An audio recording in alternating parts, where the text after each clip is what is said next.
is hearing me quite clearly. As Sancha indicated, I'm Gideon Campbell, and I'll be sharing in this presentation this morning. I want to thank the JBDC for affording me this opportunity to do this presentation, and surely hope that you will find it of some benefit. Um, the possibility is that it will be in two parts. I will do a first presentation and then we'll have a question and answer session. And depending on how we are doing for time, we may have a second presentation. So without much ado and in the interest of time, we can just go effectively straight into today's presentation.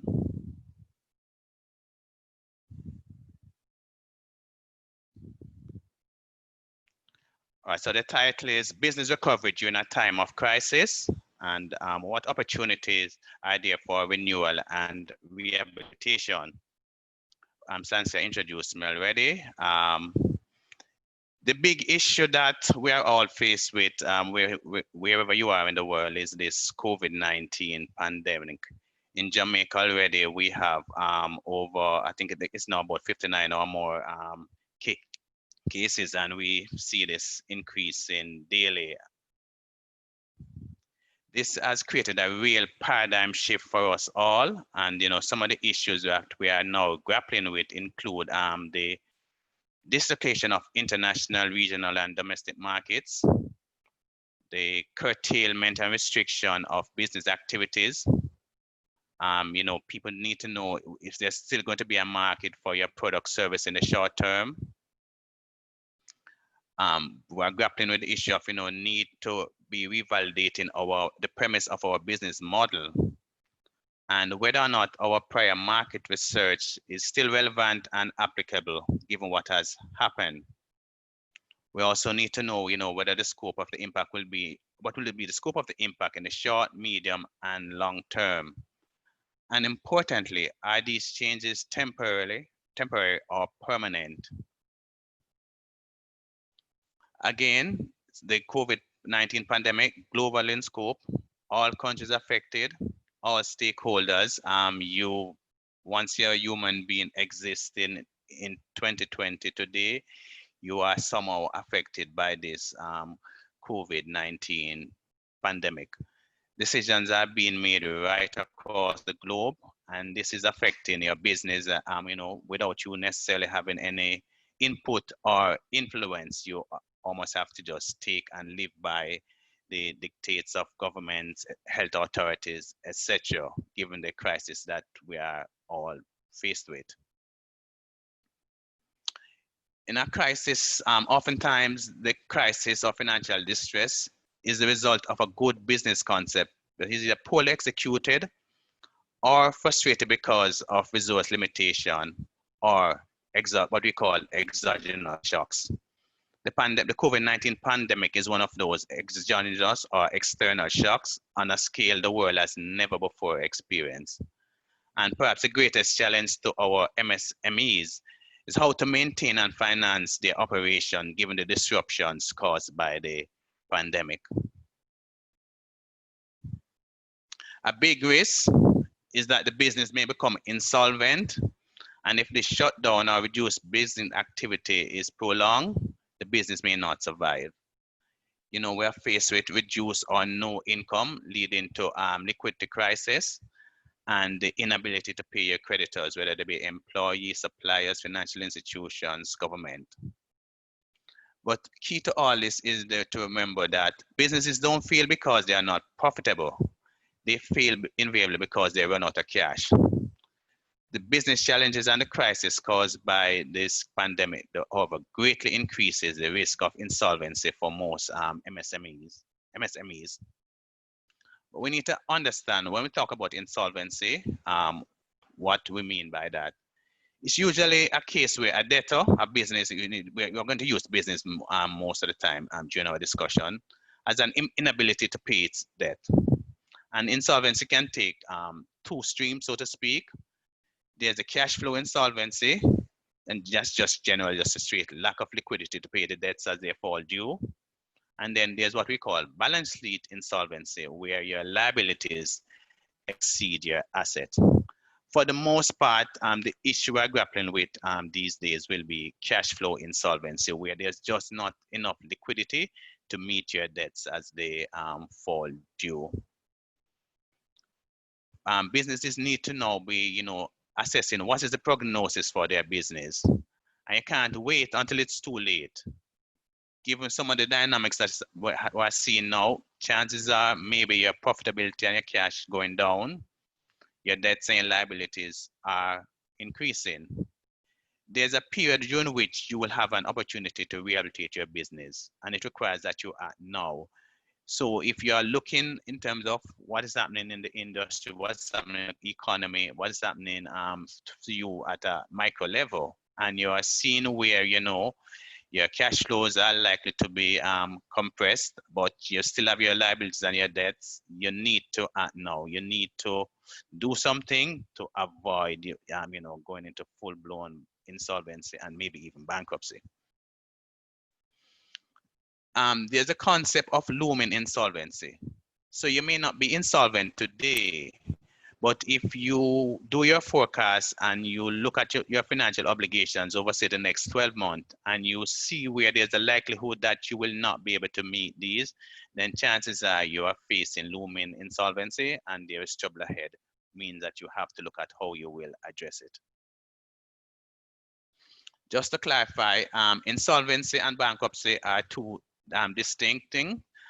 Insolvency, again, the inability of the person or the debtor to pay the debt as they become due.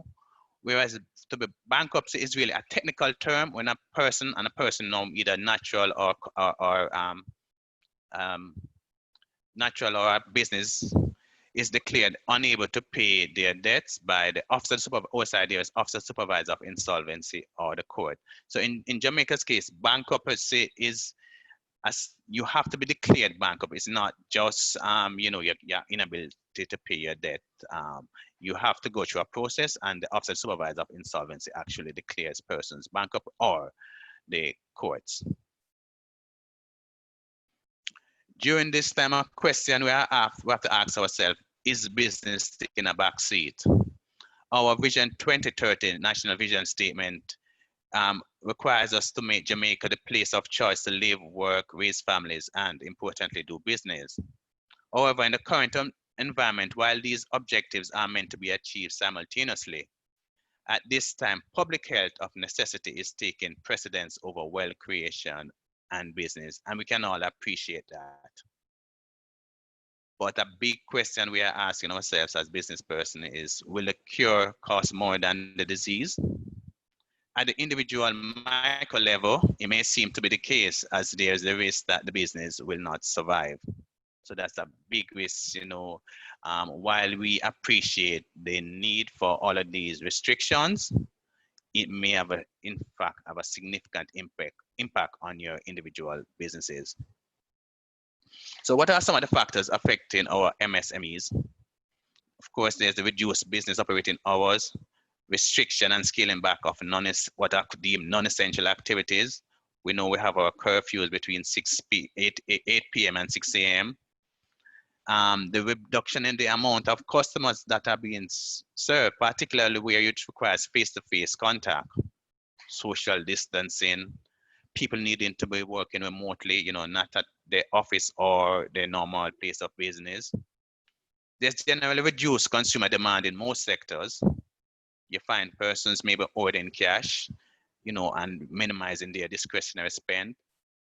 Of course, there's a dislocation of supply and distribution channels, dislocation of the international trade, closing of borders, and restrictions on international travel. So, for a business person, it's really not business as usual.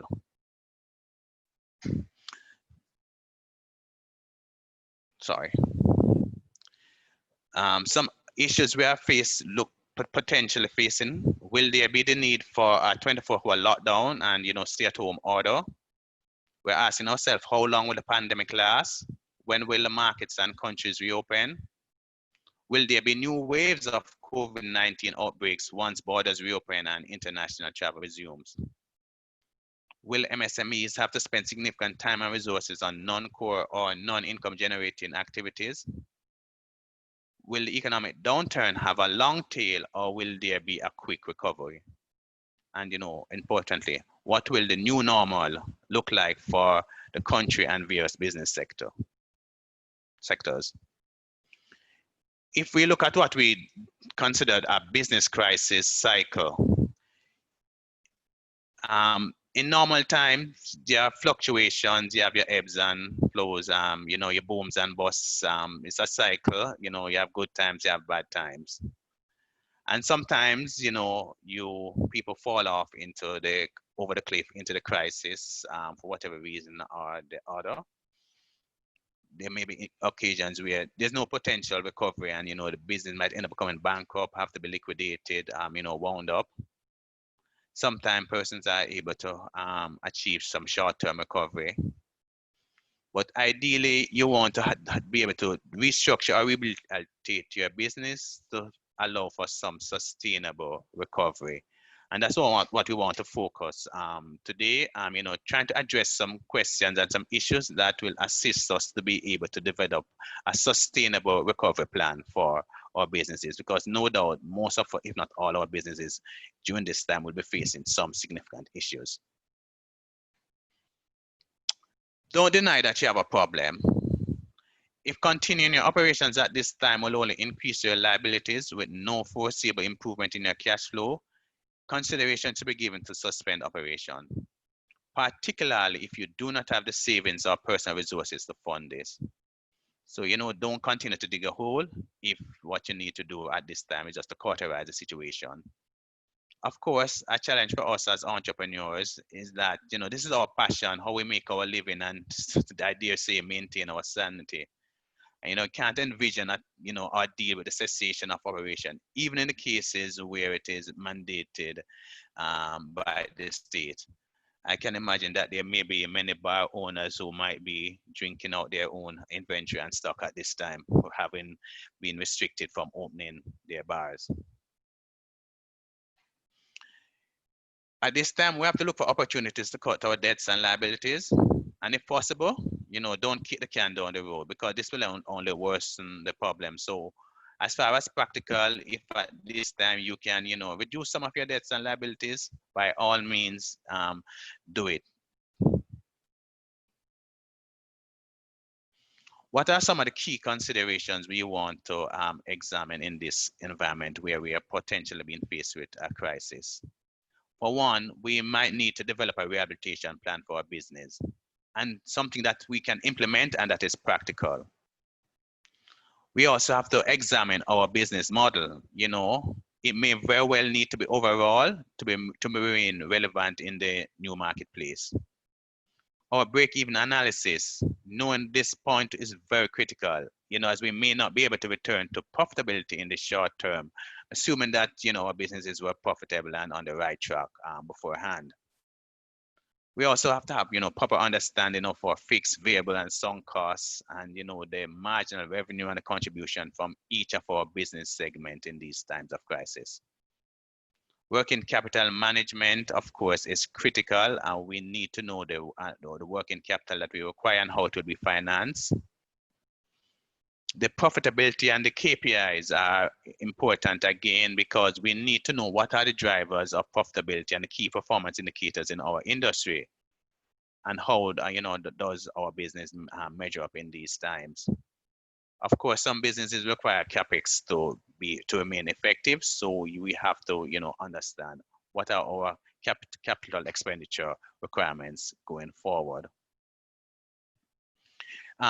During this hiatus, we have to see if we can diagnose the problems that we may be faced with.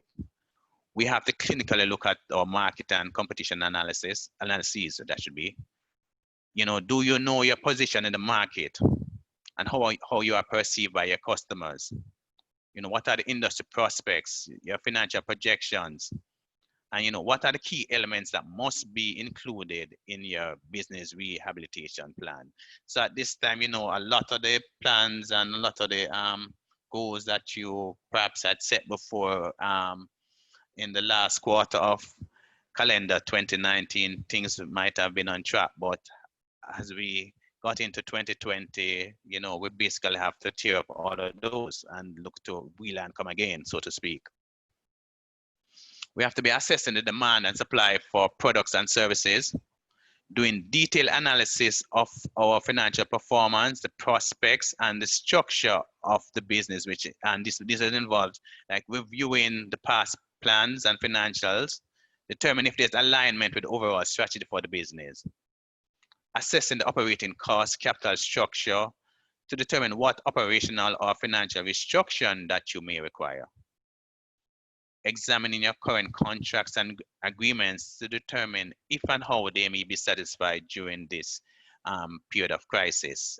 You may have, existing obligations to your customers, but for whatever reason you may or may not be able to still satisfy them, or what changes you may require to do to be able to continue operating your business. You have to be assessing your current and future investment requirements.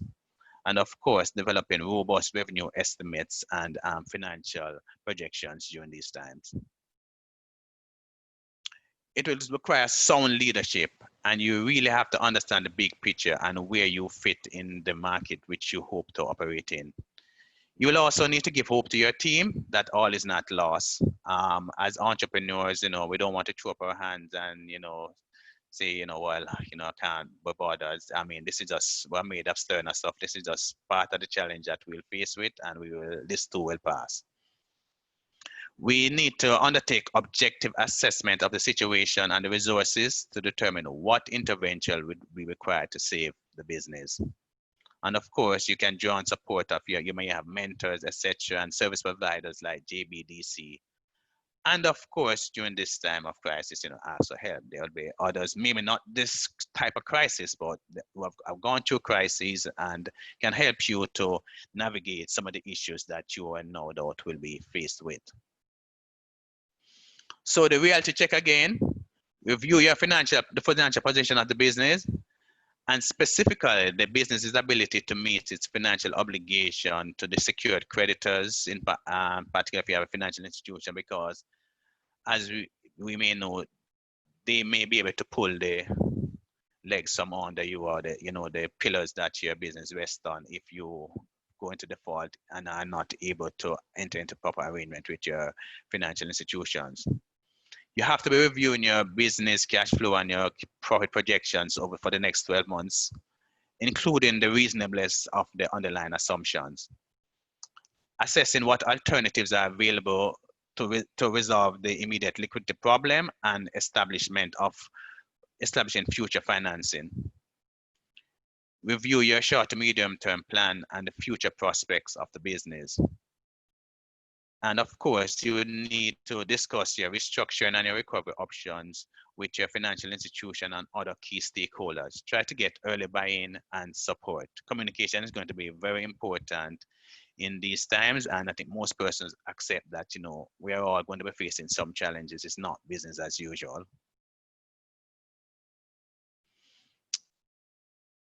In terms of how do we deal with these issues and develop a rehabilitation plan, I've used a mnemonic, Phoenix, I guess it's also the name of my firm, to help us. So I'm going to call it the Phoenix approach. And these will be sort of buffeted by, the financial consideration, the managerial consideration, the commercial consideration, and technical consideration that you will no doubt have to undertake and be mindful of as you seek to, develop a rehabilitation plan for your business to survive this crisis period. Of course, you need to preserve cash. You need to hold on and maintain hope. You need to overhaul the business, engage your customers, creditors, suppliers, be nimble. And, agility is likely to be a key attribute of the MSMEs that survived this crisis. You'll have to innovate and inspire, and you might have to exit value destroying activities and focus on activities, customers, market segments that give you a marginal return and actually add value to your business. it's not going to be a time of sentimentalities to either be tied to particular products, customers, market segment, if they're really not adding value to your business. You have to be very clinical. I mean, all that you are doing must be the reason on the table, and it must be contributing to your business. In terms of preservation of cash, you have to get to the point of the pain. You have to see where you have the hemorrhage and the cash leakage. You have to understand your business. I know, what what are causing outlays that I can avoid. So you need to understand your cash position, and of course, you have to do your cash flow projections. What is the forecast for your business given current market condition and your internal circumstances? Sorry. You have to preserve cash. Again, cash is going to be king in this economy. It's going to be short in certain respect, and so you have to manage and preserve it as best as possible. You'll need to ensure that either yourselves or other managers are paying appropriate and sufficient attention to the cash position. So you may have to look at your capital structure solution. Do you need equity injection? Your cash flow assessment and management, as I said before, liquidity management and how do you improve it? Take advantage of any moratorium or the relief being offered by your financial institutions. Doing your working capital assessment and see how you can improve it, dealing with your receivables and so on, and how you manage your payables. What cost reduction initiatives can you introduce? And of course, the forecasting and budgeting process must be implemented. It's no use just, going day by day. You have to try to just understand what is happening weekly, monthly, and over the next year or so. In terms of hold on and maintain hope, you have to believe in your business and the vision that you had when it started. But this must be, buffeted by realism. You have to be realistic about your business and that it can actually survive and will survive. You may need to hit the reset button because staying afloat and keeping your head above the water requires that you be vigilant and take proactive action. Now is the time for action. You might actually be at home. You might not be able to do your normal business. Now is the time to just step back and just analyze the situation and see how you move forward. You need to more than just survive the pandemic. To thrive, you will need to envision and adapt to the new normal. So we now have to be saying, okay, what is this new business environment going to be looking like after we come out of this crisis that we are maybe in another few weeks or another few months? We are not sure at this time. But of course, as entrepreneurs, you have to believe in your business and set the course for its success. Overall, the business. In times of crisis, a simple tune-up may not be appropriate. You're more than likely going to need to overhaul your business to ensure that it is ready for the new marketplace. But of course, you always have to get back to basics and some first principles. You need to understand what makes my business distinctive and attractive to the customers. How do I add value in the marketplace? What is my value proposition? You'll have to re-examine your mission statement and of course, determine if there's alignment between the mission and how you operate your business. Is it or will it still be relevant given the new market dynamics? You have to ask yourself these questions. And you should recognize, hopefully by now, that I'm not seeking to be prescriptive in this presentation. As a business advisor, we tend to ask a lot of questions because it's your business. If you can answer these questions for yourself, you'll be surprised, how much you're able to assist yourself in developing like a rehabilitation plan or knowing some of the decisions that you would need to make to go forward. Now, in terms of your strategy, what is appropriate? Is it going to be a growth strategy, a maintenance, or contraction strategy? Note that none of these strategies has an intrinsic value. The context will determine how best to extract value from the new marketplace. So for some of our businesses, it's going to be an opportunity for growth. Others, you just need to hold stream, maintain the business. Others, you may need to contract if you're going to survive and then, defer any expansion. And of course, you need to assess whether or not you have the resources and the capability to execute the strategy. Do you need to scale and can you do it effectively? a lot of MSMEs always talking about, scaling, wanting to scale. But you also have to be mindful. You don't want to end up with many disgruntled customers versus a few satisfied customers. So you have to make sure that you appropriately scale. And have you undertaken the rigorous profitability and cash flow analysis to support the new strategy? Engage and understand your customers is also very important. Do you know your position in the market and how you are perceived by these customers? Do you know why you sell the products? You sell the product services that you do in the markets that you are in? Is it just a me too strategy? You say, okay, I'm in this sector and this is what everybody else does, so this is what I'll also do. Are your products aimed at the wrong buyers? I mean, if you don't have the distribution, logistics capabilities, and you are primarily aiming at, say, the retail sector, and you have to try to get to 20, 50, 100 consumers, but you are not able to execute on that, should you be looking at just distributing to one or two key wholesalers or someone to distribute for you? You have to be looking at your buyers at this time. And it's very important at this time to target the right customers who you actually understand and you can profitably supply their needs. You'll have to engage your suppliers and creditors likewise, because we are all, going to be facing pressures from creditors. They are also in the same position as you, no doubt.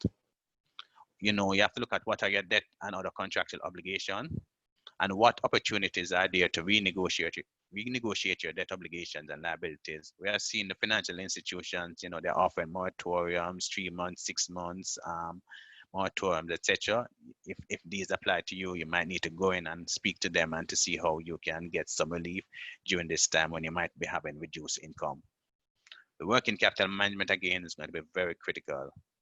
But hopefully, there's general empathy and recognition that we're all in this thing together. Both, we have receivables, payables. So I think, as business persons, we are seeing it from both ends, both from in terms of our collections and in terms of our inability to make some of our payments that we would have normally been able to make if it was quote unquote normal times. You have to be nimble in this environment. An advantage for MSMEs is that they are usually able to pivot more easily than a large corporate. If we use the analogy of a jet ski versus an aircraft carrier, if you're on a jet ski, you can pivot, you can turn quite easily. To turn an aircraft carrier takes some doing, so you might have a big corporate, might have all the arsenal, etc., to play in the marketplace, but they can't adapt to the changes, they can't turn. So you have that advantage in actually you can see the opportunities and turn quite easily. So you can understand the new market dynamics and not just be wedded to the past. You have to innovate. One of our challenges in Jamaica is, of course, our low level of productivity. We have to see how we can lower costs and increase our output. Our business process need to be realigned. We need to transition from less efficient process to more efficient processes. At this time, you have to use the opportunity to strategize, not just put out fires. And use this time to gather new market research, insight, and intelligence. A lot has changed and is changing. So some of what we used to base our business on might actually no longer be relevant. So innovation is going to be a key success factor going forward. Inspirational leadership. Of course, you will need to inspire your employees and team to get them to believe that in the revitalization of the business and want to be a part of this process. You will have to lead by example. You have to carry along a lot of persons. People are facing a lot of issues at this time, and we as entrepreneur business persons will have to, inspire our team to move forward and say, this too will pass. We'll get over this, and we'll come out much better and much stronger after this. And don't be shy or reticent about exiting value destroying business segment or customers. You have to ask yourself if you need to remain in this existing business or withdraw from it or enter new ones. Are the goods and services being manufactured, created, or provided in being marketed to satisfy existing and future needs of consumers? Will your existing operational model remain relevant?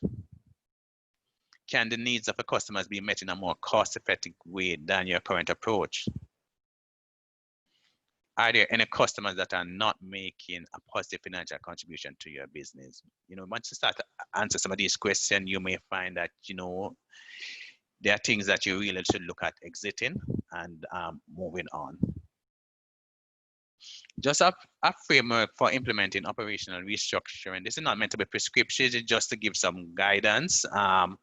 You want to focus on business stabilization and cash control in terms of your cash flows and your cash optimization, looking at your working capital again, your accounts payables, your receivables, your inventory, assessment of your discretionary spend, if you have any, your cash reporting and forecasting, your weekly cash flow monitoring is going to be very important during these times. In terms of your operational planning, your procurement forecasting and operations planning, strategic sourcing, how you source your material, in part in this time when there might be dislocation in your supply chain, for instance, or you might not be able to import. If a lot of Jamaican businesses rely on import, there might be some dislocation there, or there is definitely some dislocation there. In terms of your operations excellence, looking at your overhead optimization, your cost containment or reduction, and some really lean management. We have to be very frugal and lean during these times. Your operational assets and footprint. Do you need to look at, okay, do you need to outsource it, make or buy? What is your core competence, and focus on that in terms of how you're going to be operating your business. You have to play a keen eye on your gross margin. How do you accelerate your revenue and get some quick wins? What are the target customers? What are your product market strategies to really get those revenue in?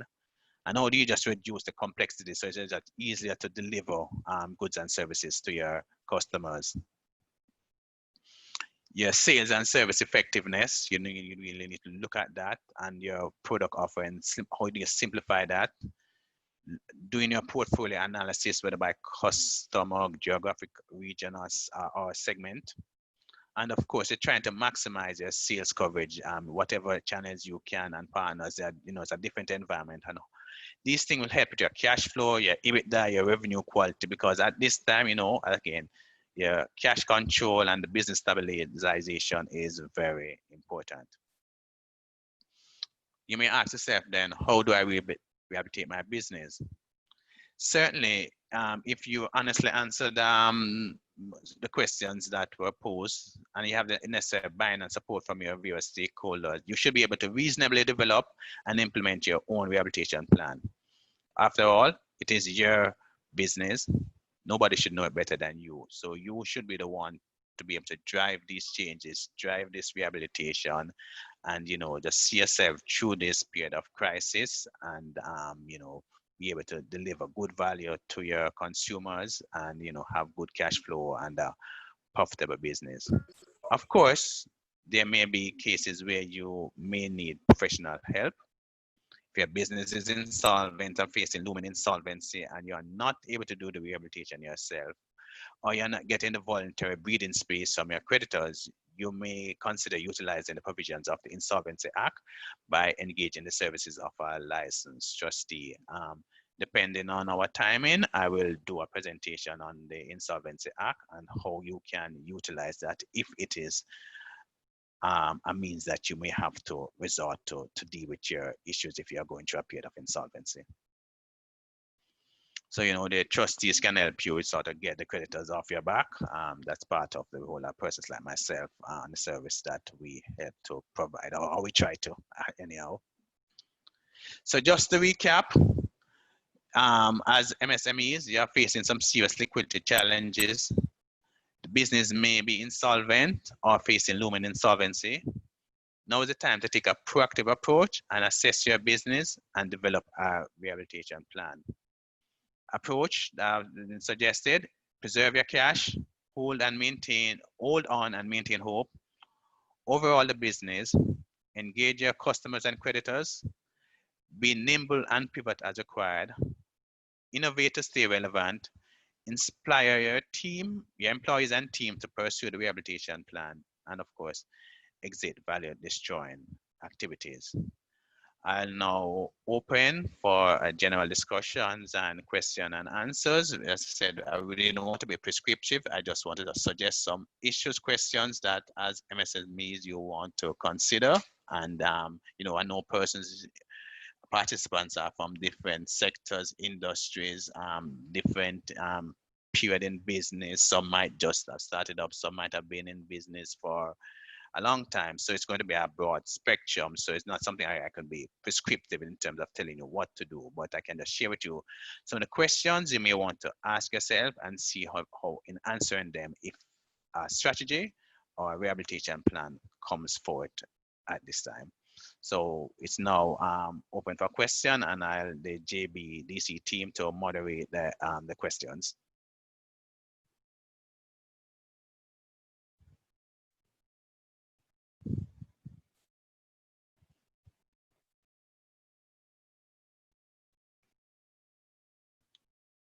Team JBDC.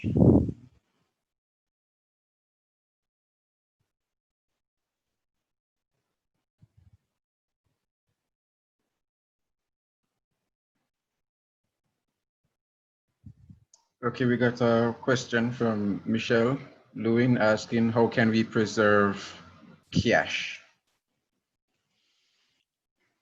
All right. Of course, you have to, back to basics again, discretionary and non-discretionary spending, timing, utilizing whatever credit period you have to the maximum, be reasonable with your suppliers and creditors because they also will understand you are also having issues with your collection. So your cash flow monitoring is very important.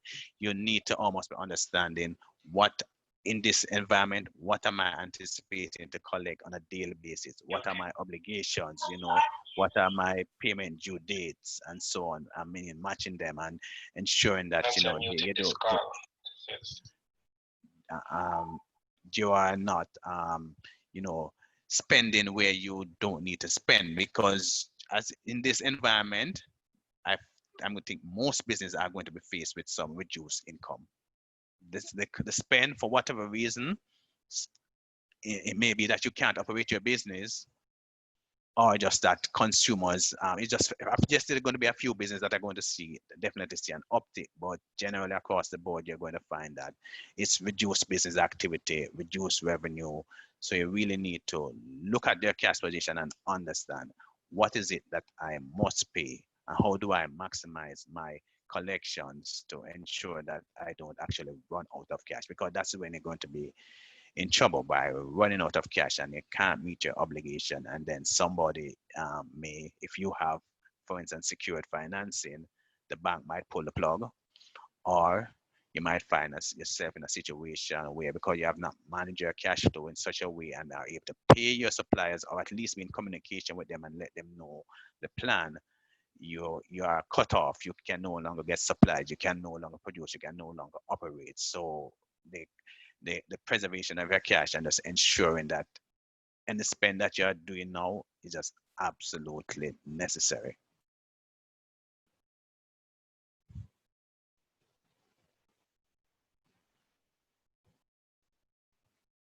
Next question. All right, thank you very much, Mr. Campbell. Very timely and relevant presentation according to one of our participants. As we said at the start, you can click on participants and click on yourself and raise your hand and we will take your question. I see a question from Jodian Snape. So I'm gonna unmute your mic, Jodian, and you go ahead and ask your question.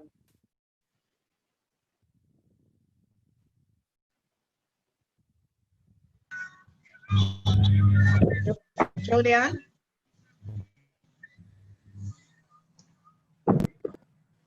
Hi, Jodian. Yes, I'm here. Okay, go ahead with your question.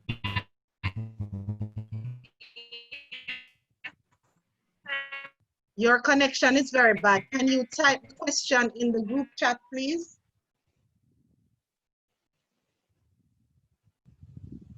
All right, in the meantime, while Jodian types her question, Yvonne Elliott Mattis wanted to know if the incident of decreased demand from fall off in purchasing power due to some people getting laid off was addressed. Did you address that point, Mr. Campbell? Well, not well, I wouldn't say I addressed it. It is just one of the consequences of the pandemic is really now that there's reduced business activity all around, and the consumers, yes, the consumers, the income and the spend has been reduced. So yeah, people are going to be spending less. So there's going to be less income going to businesses. Okay. So it's just you have to just appreciate now that you're going to be faced with this less income, and how do you manage this cash to show that you actually don't run out? Because that's what you're really trying to avoid, you know, the liquidity crisis of actually running out of cash. And basically, for instance, if you're able to operate, but the payroll that is due on Friday, you cannot meet it. So effectively, you have to tell your employees, no, you know what, I'll have to lay you off. So even if you could operate, but you wouldn't have the cash to actually operate. So you have to try to avoid that as far as practical, because there's going to be less demand. So for instance, if someone has placed an order, you have to assess whether or not that order is actually adding value. And it is not because this person has been a customer of yours for 5-10 years. If that order is not actually going to be making a positive cash contribution to your business, you fulfilling that order has just increased your liability in a situation where you have reduced cash. It's basically as may worsen your situation. So you have to be very clinical now in terms of the customers that you are satisfying, which orders you are actually fulfilling, because some orders may not be worth your while. Okay, are there any other questions? Anybody raising their hand? All right, just to save time, Mr. Campbell, you had indicated that you had another presentation. Would you like to just go into that one quickly? And then for the persons, I see some questions coming in on the chat. We will address that at the end of the next presentation. So go ahead with your presentation. Right?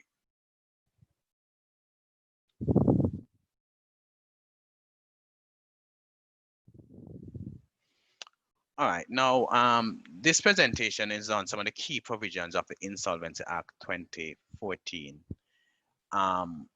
Unfortunately, some businesses will not be able to do their own sort of rehabilitation and may actually need to utilize the provisions of the Insolvency Act to get that breathing space to move forward. In 2014, we passed this new Insolvency Act. It's a very modern framework. The focus is really on rehabilitating business, and as I go through the presentation, you will see that some of the provisions really does help business as against what used to operate before. So just to start with, in terms of what is the object of the act, and it's clearly say that, you know, to the rehabilitation of debtors and the preservation of viable companies is really the business. So I know some of so whether it's unincorporated or not, but just to understand, the rehabilitation of debtors and the preservation of viable companies having due regard to the protection of the rights of creditors and other stakeholders.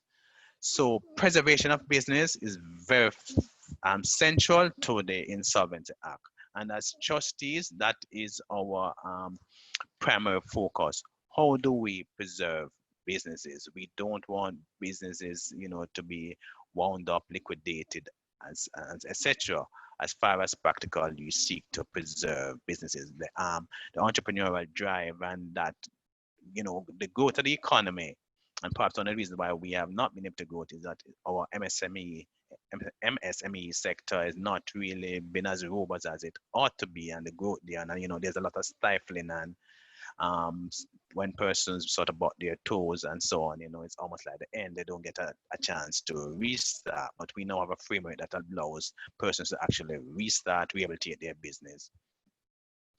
An important part of the Insolvency Act is actually that it gives what is called a stay of proceedings.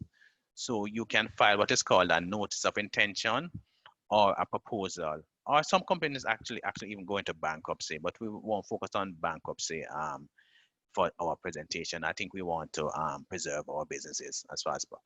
So the guiding philosophy of the Insolvency Act is that the debtor or the business person given an opportunity to rehabilitate an insolvent business. So any agreements that you may have with your suppliers and so on, they cannot be terminated by the mere fact that you're insolvent and you are using the provision of the Insolvency Act. So there's a stay of proceedings, so they can't enforce certain actions as they would normally. So some of the rights of your creditors are stayed, and they can take certain actions using the Insolvency Act. So once a debtor has filed a proposal or a notice of intention to file a proposal, it gives you certain protection from your creditors. And in what it means is that the creditors, they have no remedy against the insolvent person or the insolvent person's property or your business. So they can't commence or continue any action. So if you are being sued, for instance, that is stayed. That suit won't proceed in the courts if you do a formal insolvency filing.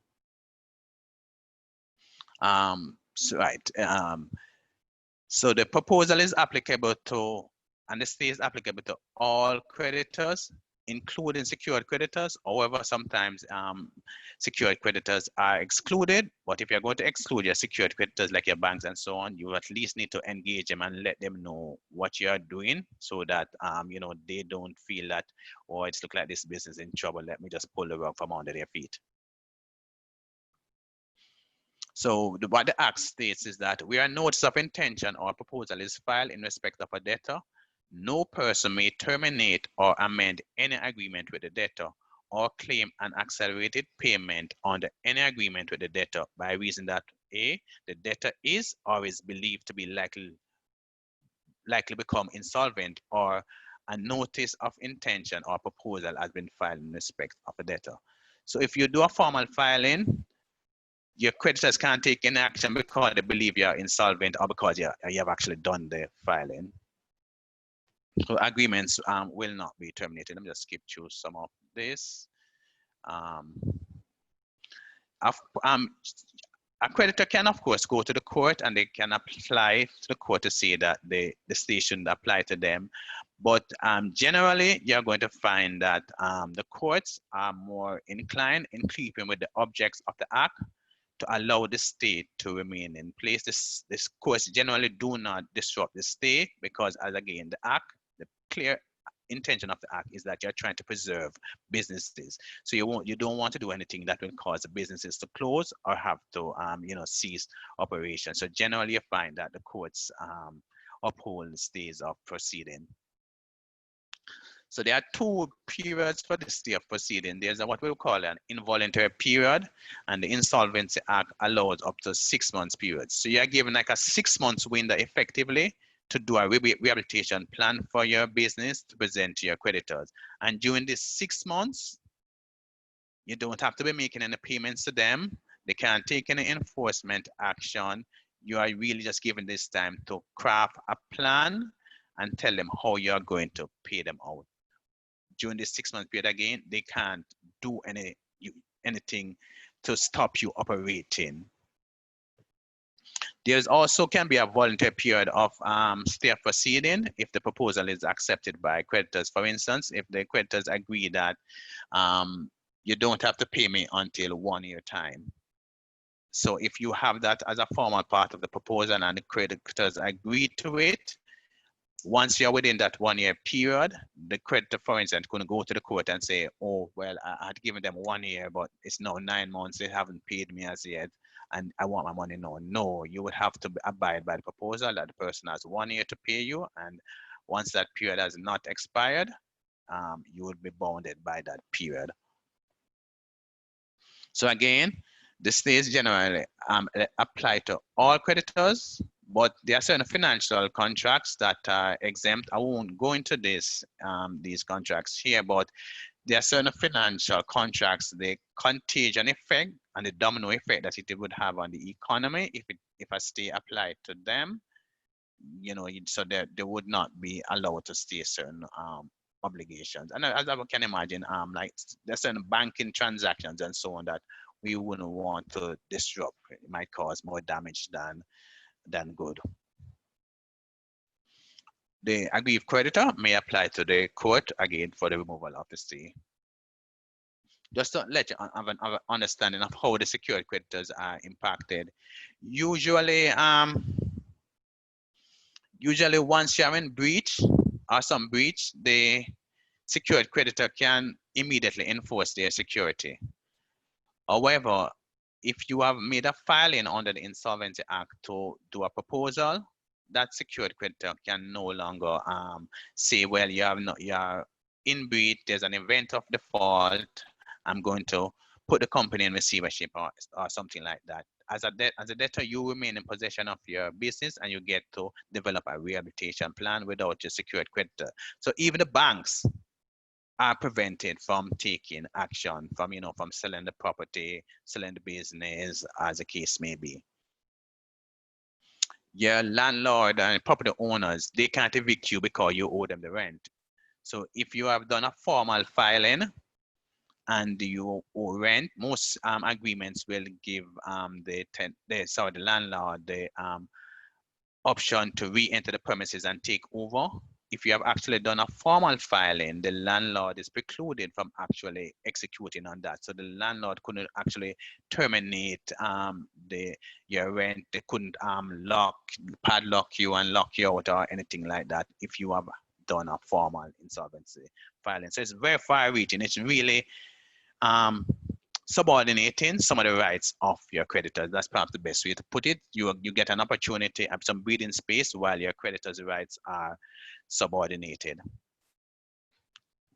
All right. Even your utility providers, so your telephone, electricity, they ought not to disrupt your service. A challenge we have now is some of these services are the interruption is almost automatic. So even if you have done a filing, some of it is computer generated and the disruption, and once you are past a certain period, the computer won't really know that you have done this filing. That will involve some manual intervention. So your service may be disconnected. But legally, your utility providers couldn't disconnect your service or demand any duress payments. So you generally can be able to show that you have done this filing and they should actually restore your service and allow you to develop your proposal and your rehabilitation plan. Previously, it would be very difficult to negotiate with your utility providers. They would just disconnect the service and move on, and you'd have to actually find the cash to become current or find an alternate source. All right, so in part 3 of the Act, it deals with what is called proposal. So this is the proposal is really a formal rehabilitation plan using the Insolvency Act. Before, in the previous presentation, it was really you as the entrepreneur developing this rehabilitation plan for yourself. Now, this is where now you're going to require now to use the services of a licensed trustee to help you develop a proposal to your creditors in terms of how you're going to rehabilitate your business. And it's usually now where you have, more severe cases of insolvency or where you really can't get the buy-in from the creditors. They are not willing to give you the breathing space, the leeway to rehabilitate your business. Again, as I said, the objective, provide for the rehabilitation of the business. And the key part that deals with it, as I said, part 3, the proposal. And a proposal, it means an arrangement for a composition, an extension of time, or a scheme of arrangement made under section 17 of the Act, or modified in accordance with section 38, with creditors either as a group or separated into classes or with secured creditors. So composition, what composition mean is really, I guess, in a compromise. You're asking the creditors to take a haircut. You owe them $100. You ask them if they can take $80, $50, $40 as the case may be. It really depends on the circumstances in full and final settlement. So that is our composition. So the composition is the creditor taking a lesser amount in full and final settlement of the amount that is due. Extension of time, as the name would suggest, the amount is due today, but the creditors agreed that they will give you 6 months, 3 months, 1 year to pay it. So you might decide that and agree with the creditors that you're going to do monthly payments of $10,000 for the next 12 months to extinguish a debt of $120,000, for instance. Or you can do what is called a scheme of arrangement it's a scheme of arrangement and reorganize the business. So the scheme of arrangement could involve something like some of the creditors converting some of the liabilities into equity. There might be some extension of time, some compromise. So whatever can be, is flexible. So whatever can be negotiated and agreed between the creditors and the debtor business. So it's really a rescue culture. So you're trying to rescue the businesses and from the onset of insolvency. So it's all about rescuing it and showing the business a lifeline. You don't want the business to go under. You're seeking to really remove the stigma and allowing the business to start over if necessary, and it presents an easier route to restructuring by focusing on early intervention, where of course it is practical. The idea is that the business can be seized, there's a sound business model, and it is worthwhile to preserve this business. The Insolvency Act requires, to utilize the Insolvency Act, you need to engage the services of an insolvency trustee. So in the case of insolvency, break glass and bring out your insolvency trustee to assist you with the rehabilitation of your business. So the trustee's role now is not like a traditional role of a receiver or liquidator, where your primary aim is realizing the asset and then distributing the proceeds to the creditors. No, you actually want to see how you can reorganize the business to allow the business to continue as a going concern. So you're not looking at distributing proceeds to creditors, but that the creditors will be paid from operating cash flow. So the key thing is creditors to be paid from operating cash flow or some other means of financing, not from the sale of the business or the sale of the assets. So that's a major shift in focus of the role of the trustee. So what does the trustee do? He assists in the preparation, ensure that the debtor meet the timelines and do the necessary filing. We have to do an appraisal of the debtor's property and investigate the affairs of the debtor. A lot of those questions that you heard me mentioning in the first presentation will give you a sense of, and a better understanding of the affairs of the debtor. And importantly, the trustee wants to know, the causes of insolvency, the causing of the financial distress. The trustee will prepare reports to the meeting of creditors, and you'll share the meeting of creditors, and of course you'll administer the proposal. So you could enter a proposal, for instance, that says that you'll make a $10,000 payment each month to this creditor. So what would happen is that a special account would be set up.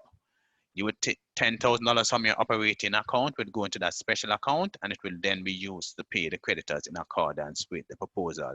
So the thing about this formal proposal mechanism is that it is not discretionary. Once you have signed off and the creditors have agreed to this proposal, for instance, the monthly payment that is due under the proposal is not discretionary. As the business person, you can say, well, I'm not going to do it this month. I'll do it next month. Once there's an agreement with this proposal, it no longer becomes discretionary. And invariably, what you will find is that it is so structured that that amount that is reserved for the proposal is taken out of the operating account first and placed in a special trust account to pay those creditors, so that those creditors know that their situation is sort of secured from that perspective once you are using the formal rehabilitation proposal. So it's no longer just making a promise to the creditors and say that, okay, I'm going to pay you next month. When you say you're going to pay next month, it no longer becomes, under this mechanism, it no longer becomes discretionary. You have to pay the person next month. If not, your business will be declared bankrupt and be wound up. It's that serious. You have to abide by the proposal. So there is what is called deemed court approval. The proposal is almost as if you have a court order that says company A agrees to pay company B $10,000 every month for the next 12 months. It has the same effect as a court order, and if you are in breach of that court order as trustee, what would happen is that the business then is vested in the trustee and is declared bankrupt. So that is when you will move from insolvency into bankrupt. If you did not abide by the terms of your proposal, for instance, you can move from a case of being an insolvent company or business to being declared bankrupt by the supervisor of insolvency because you're in breach of the insolvency provision. So who can make proposal? I'll do this rehabilitation. So a person or business facing imminent insolvency or looming insolvency, an insolvent person, a receiver for an insolvent person, a liquidator for an insolvent person, the trustee of a bankrupt estate, a bankrupt. So even in bankruptcy now, you can actually reorganize your business and do a proposal and exit bankruptcy. For persons who are familiar with Chapter 11 and Chapter 7 in the United States of America, more Chapter 11, you will from time to time hear about companies entering bankruptcy and exiting bankruptcy.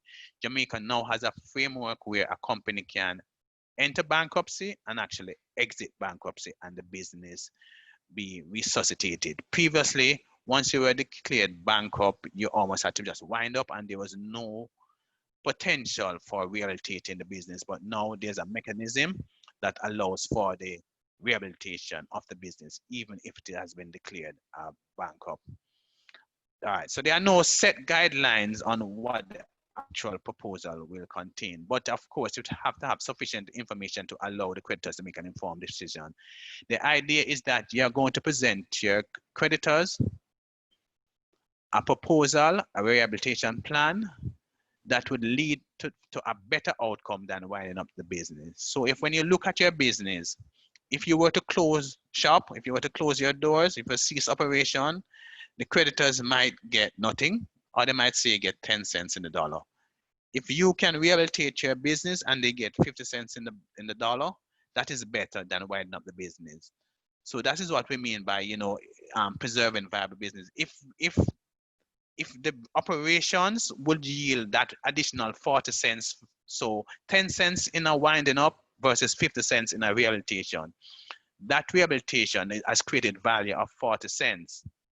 So that is not just saying, well, you can't pay 100, so wind up. No, if you can actually preserve an additional 40 in value by not winding up, and able to pay your creditors 50 cents in the dollar versus winding up and paying them 10 cents, then that is a better outcome. And usually a rational creditor will say, it's better I allow this business the opportunity and get 50 cents in the dollar rather than 10 cents in the dollar. Of course, there's sometimes you might say, well, a bird in the hand is worth two in the bush. So creditors will also make that assessment. So you have to be creditable in your proposal. And that's why you need a trustee, in this case, as an independent person, to look at your proposal, because the trustee is also going to report to the creditor and say whether or not there's a reasonable prospect that the business can be saved, or the business should actually be just wound up at this time.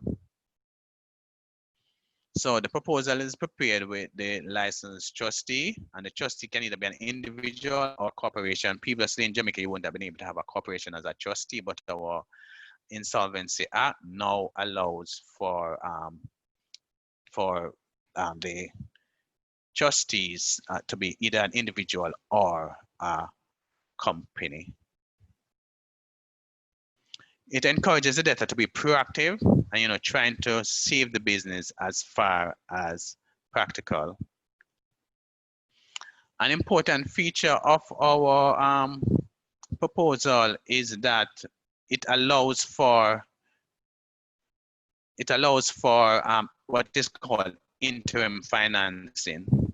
And interim financing is important because a lot of businesses that are insolvent or in trouble sometimes find that they are unable to access additional financing because they are already in breach of their agreement with their secured creditors. And because the secured creditors have all the assets already pledged, they are no collateral, so there's almost stifled. So even though the existing secured creditor might not be willing to finance your business. There may be someone else who is willing to finance your business, but that person now, for taking that risk, needs some assurance that their position would be preserved. So interim financing, or what in the US they call debtor in possession financing, it means that even if you had a secured creditor, if you got the court to approve this interim financing, and of course your existing secured creditor may object, but if the court agrees with you that the interim financing is actually adding value to the business, what it means is that your interim financing actually ranks ahead of your existing secured creditor. So say for instance, Bank A had loaned you some money and they had a charge on the property and your business has gotten into trouble. To rehabilitate, you need some interim financing with the court approval, even though this interim financing would be issued after your initial secured credit. The interim financing would rank ahead of your secured creditor. So it's a way of you're then now subordinating the right of even a secured creditor. It would face some challenge of course by the secured creditors, but if you can make the case that it is leading to a better outcome, then the courts will agree with you. If I use an example, for instance, if one financial institution had loaned funds to say a property developer, and they started to build some townhouses, they're half finished, and for whatever reason, the business went into trouble. So what we have now is unfinished townhouses and a bank. Now it's generally difficult for the bank to sell the unfinished townhouses, or they might realize very little for it, so they will suffer a major loss. However, if someone is willing to finance the completion of those townhouses, what could happen is that person who is going to provide the financing for those townhouses now become rank ahead of the initial person who financed the business. So if Bank A initially financed, but it was not able to complete the project, by Bank B completing the project, Bank B would be the one that is actually adding value, because during the state of incompleteness, the value of the asset is very negligible. It might just be worth the land. But by completing the units, you have actually enhanced value. And what our insolvency proceedings would mean is that the person who was provided interim financing would have to be paid out first before the bank. So say for instance, once you sold, if it was a townhouse complex that I said, and it was 10 units, once you sold the first unit, you'd pay off your interim financing, so until you pay off your interim financing, then the bank would get the original bank would get their payment. Whereas previously, you know that the secured creditor would have to be paid from the sale of any other units. With interim financing, the person who provides interim financing would be paid ahead of your secured creditor. I think I mentioned that you'd give notice to the secured creditor and they can object, but the court will have a hearing and determine whether or not they will approve the interim financing. All right, so the stakeholders, in terms of how it impacts them, they generally prefer a proposal of route than the traditional receiverships and liquidation, as the empirical data suggested that realizations are better when a business is rehabilitated rather than the assets are sold. The World Bank Doing Business report, they have done studies right across the globe, and you will see where, for instance, during receiverships liquidation, the payment to creditors usually less than 50 cents in the dollar. With rehabilitation, most times it is over 70 cents in the dollar. So the empirical information right across the world is that rehabilitation leads to a better outcome than receiverships and liquidation. So generally find that it is better for the stakeholders. Your secured creditors, as I mentioned, usually instead of having to sell the assets at a distress asset and deep discount, you can sell it, or if you need, or your interest is protected, and if you need to realize, it is a better realization than under a receivership or liquidation. You might be able to realize it as a going concern business. You might have new owners, etc. But you are able to sell a better business than just trying to sell it as a distressed asset. Your landlord and property owner, if you have a revived business, at least they know that they have a business that is able to pay them their rent, etc. So it is usually better from them than evicting someone, then you might have to remodel the place, do all sort of capital expenditure. If the existing tenant is able to get over their little difficulties, it might cost you less in the long run than saying just evicting that person and trying to find a new tenant. The preferential creditors, like the government and the employees, of course, invariably are better off than under the receivership liquidation, the old approach that we would have used. And there's generally a wider pool of assets available to pay your taxes and to pay employees and so on. Sorry, Mr. Campbell. Yes. Sorry to jump in. Just wanting you to monitor your time here. Right. Okay. Right. All right. So let's just quickly. Right. So. Right. Generally, most of the stakeholders are better off used under the proposal mechanism, because it then gives the opportunity for the business to be rehabilitated, and in rehabilitation, it generally leads to a much better outcome than the sale of the assets, sale of the business. So at this time, I will end the presentation and will take questions from the participants. Okay, going back to the questions, to the presentation before, I have a question from Christina Godfrey. Would you recommend sole proprietors produce new products with little time left for testing in this crisis? For example, I'm a bag designer and now contemplating producing masks. What are your thoughts on that, Mr. You remember what I said about nimble, being nimble? Okay, there are many seamstresses at this time, and as somebody producing bags. The demand for the bags at this time is maybe minimal. If the material that you have, and you have the so you might have already purchased material, and you have the material, thread, etc. You have the machine and so on, and you can produce these masks, and you can market them. Then why not the switch in the short term to mask? Because at least you can derive some incremental revenue during this period. But you have to make an assessment. Are you actually going to be able to sell these masks and actually add value? Because if you are just employing, you are bringing in your workers and having to pay them to produce masks, but there's no market for it, then that would make sense. So you have to be clinical. You have to say, okay, it does not make sense I produce bags today, but there's a clear demand for masks. Let me see if I can produce, and so you might have to test the market and see, okay, don't just go on wholesale and say, okay, I'm going to convert all of my inventory into masks.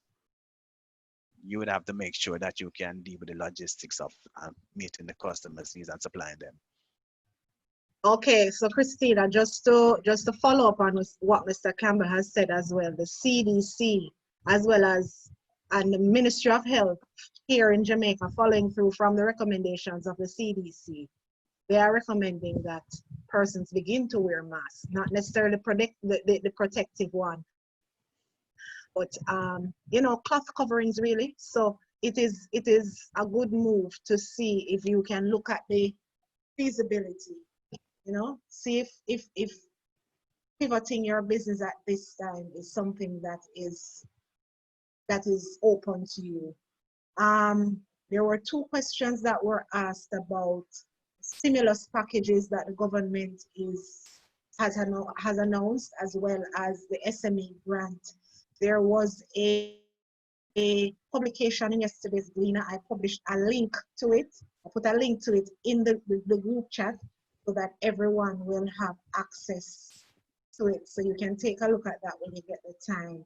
Jody, and I see that you have a question, and I'm going to unmute your mic so that you can go ahead and ask the question.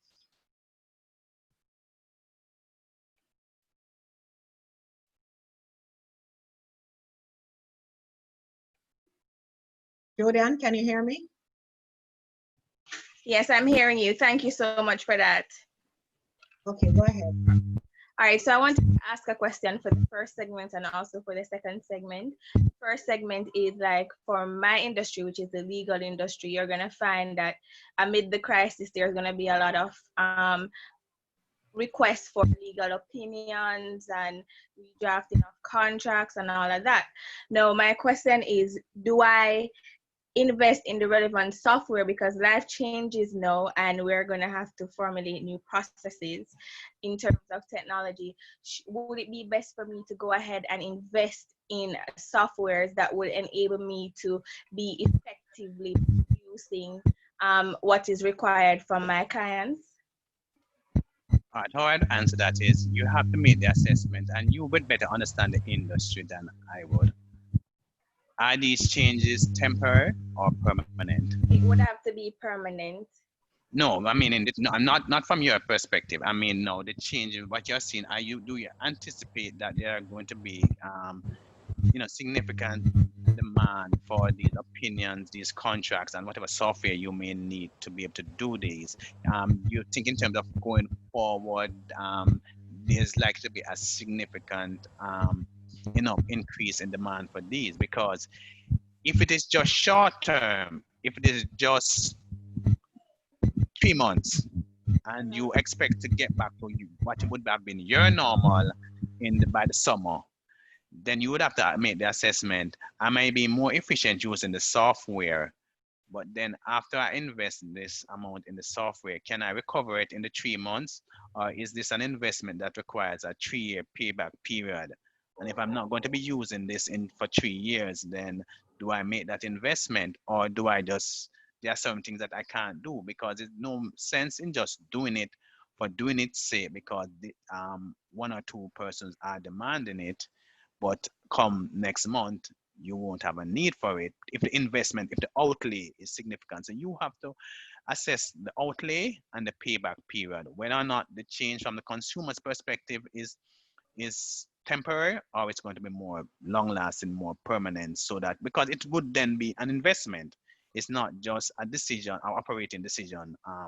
For today, you're looking at an investment, so you have to analyze that investment properly. All right, Kadian, there was a question that I'm trying to find in the chat, and it was basically referring to the person saying that their creditors and suppliers know that they're in a pandemic, and therefore they would understand the cash constraints that small businesses are under. I know that you were addressing earlier in your presentation as it relates to utility companies. Could you just go back over that point so that everybody can all right, as to what to do in that case? Well, all right, you have to look at it from two perspectives. Okay, now as in your normal operations, once your due date has passed, and I think there's some grace period, like for instance, your telephone service or your electricity service is automatically discontinued. Now, the utility providers can amend their program, so to speak, that can give you either greater grace period or a suspension of disconnections. I believe, for instance, the National Water Commission has indicated that there will be no disconnections during this period of time. In a pandemic, sanitization is very important, hand washing is very important. You can't wash your hands without water. So, of course, the National Water Commission couldn't, in a good conscience during this period, be disconnecting water supply. Of course, we hope that we don't abuse it and waste water and all of that. So that is now at a national corporate level, a utility provider has taken a decision. With respect to, for instance, now your telephone and your electricity, I have not heard anything specific on those areas. So I don't know if there are going to be any allowance, or they will just do the automatic disconnection if you fall outside of that due date period. Now, if a business is in trouble and has actually done a formal filing under the Insolvency Act, they are actually prevented. As I said before, there's a stay of proceeding, so they are not supposed to disconnect the service. The challenge we have is sometimes disconnection is automatic, and then you just have to go back to them and get them reconnected. But whereas before, the reconnection would have been after payment, in this case, if you were going through the formal process, you you could get the service restored without the payment. But this is on the assumption, though, of course, that you have done your filing before the service was disconnected. So it's not that your service is disconnected and then you do a filing and you try to retroactively get the benefit of them restoring your service. No. But if, for instance, today you did a filing and your bill is due next week and you haven't paid it and they have disconnected it, you could go in and say, hey, I done a formal filing, there was a stay of proceeding, you need to restore my service. And by law, they will be compelled to restore your service, as they would not have a basis to disconnect the service. So you can't disconnect the service because the person hasn't paid once they have done the proposal before that disconnection. Similarly, your landlord could not have evicted you, or the bank couldn't seek to put your property up for auction or something like that if you have done a formal filing. So, and those are for cases where, you know, I know more dire cases, hopefully, you may not have to do that, and there's more empathy and understanding, and people can negotiate with their creditors. Just maintain the communication, so that they're hearing from you and knowing what is happening, and that you are making efforts to be able to pay them off. Okay, for Marcia is saying that she was about to do some refurbishing in her business and she wants to know if it's a good time. In the absence of knowing the specifics, it's difficult to say. And again, the presentation will eventually be shared, and there are a lot of questions. So go through, try and answer those questions for yourself, and that the answer will hit you in the face. Okay, can I do this? Is it practical? Is it feasible to do this refurbishment? Because if this is leasehold improvement, for instance, you might be enhancing the value of someone's property, and if something happens in the medium term or it doesn't go well, that might just be investment that there's no scope for recovery. So you really have to assess any investments that you are going to make now, the payback period, and whether or not, I said, any dislocation now is just temporary. The business that she's in, the business that she's in terms of when she had initially planned to do this investment, what was the prognosis for the business? What is it now today? She have to go back and revalidate again. You have to revalidate all your investment decisions at this time. So before it was okay, don't take it for granted. Reevaluate. And it's not, you can't be reticent. There might be a good opportunity to invest and so on, but do the analysis, do the evaluation, do that critical assessment, so that when you make the decision, you're not going in the blind. It's not just the gut feeling and I want to do this, but you have really thought about it and thoroughly analyzed the situation. All right, I have a question from Yvonne Elliott. Mattis, I am going to unmute your mic and you go ahead and ask your question, Yvonne. Yvonne? Hi, Mr. Campbell, very good presentation. Very welcome at this time. One of the areas that I have noticed that you have not addressed is negotiation. As SMEs, the bigger companies that they do business with tend to have larger bargaining powers. In this time, when everybody's trying to preserve their business, how can SMEs renegotiate with some of these large persons that they do business with, some of their customers and their creditors, so that they themselves can remain in business? Would you be able to give them some tips? Well, I think in terms of the renegotiating, you might find that even some of your larger corporates who you have to deal with may find that, for instance, they may very well need you as a small business, because maybe some of their customers are also facing some challenges. Maybe some of their exports now might be reduced. Just even think of what is happening to our farmers. I mean, there was a time when there's certain things you wouldn't be able to get on the domestic market. Well, I want to call it domestic market, because the hotel sector would have taken most of it. Now, all the hotels are closed. these farmers have to find, you know, somewhere so to sell it. So you may have, as a small business person, you still have opportunities to negotiate. And I think persons are generally going to be empathetic to the needs of others. Yes, everybody is trying to survive, but I think it's, if we all survive, it's better, because there's no use you not allowing your potential customers to survive. You know, it's in the long run, it's better if we all survive.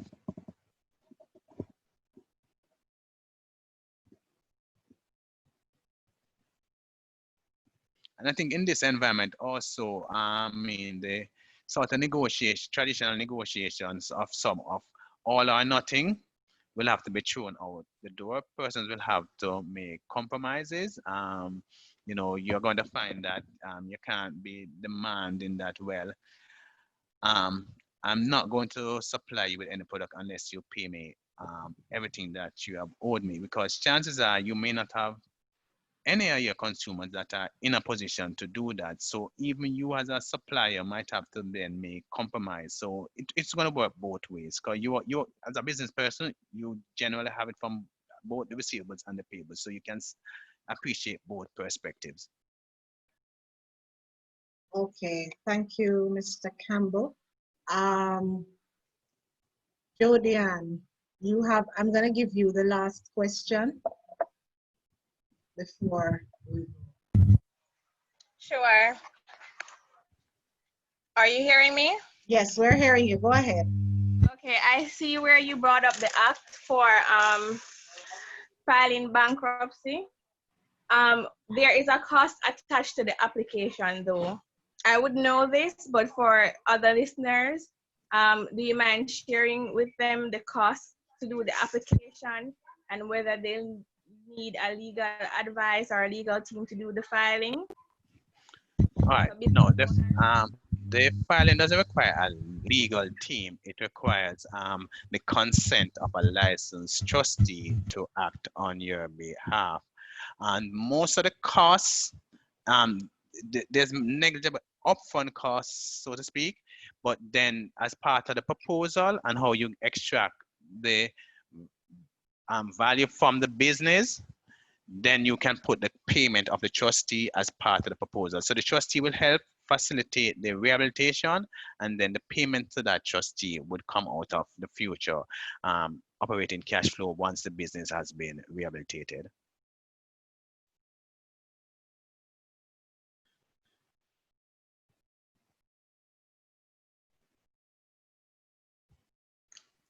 All right, thank you very much, Mr. Campbell. Your presentation was very well done, and from the comments that we're seeing, it has been very well received. I just want to remind our clients here that JBDC is still available. Our business development officers are still accessible.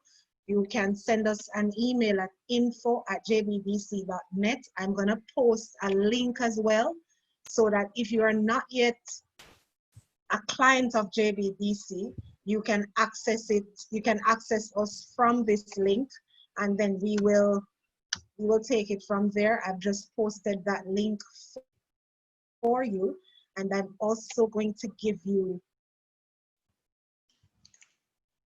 2 numbers where you can reach us. Just give me one moment. Let me locate that information for you.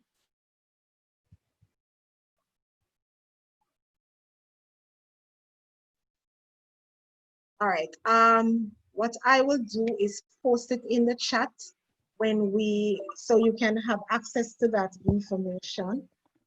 So thank you very much for having joined us this morning, and we look forward to having you again when we have another session next Tuesday. Look out in your email, and we'll be sending out that information to you very shortly. So look out for the information. Thank you very much for joining us, and all the best. All right. Thank you very much again, everyone. And thank you very much again, Mr. Campbell. All right. It was my pleasure. All right. Then take care. Have a good day, all.